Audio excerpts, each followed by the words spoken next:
Welcome. Let's look at the question number 5. Given that x plus y is equal to 2 and 3x minus 2y equal 1, we have to find the value of into bracket xy raised to the power of 3. So first thing first, we need to know the value of what? X and y. This is a simultaneous equation. So I'm having x plus y equals to 2 as the first equation.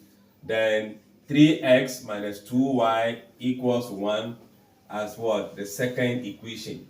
I'm going to use the elimination method. Any other method can also be used.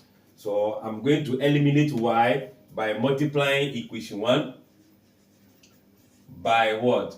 2 to make here also 2. That make equation 1 to be 2x plus 2y equals to 4, becoming equation 3.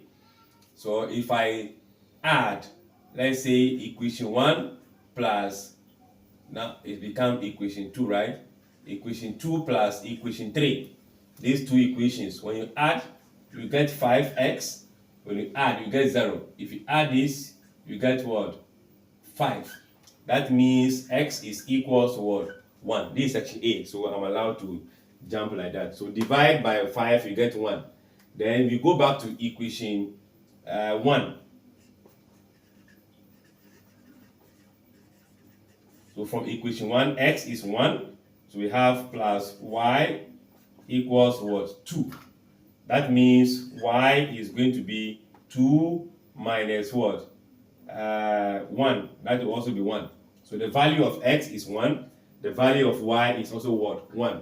What do? I am looking for x, y all to the power 3, meaning 1 times 1 to the power 3 will still give you what? 1 to the power 3, which is still the what? 1.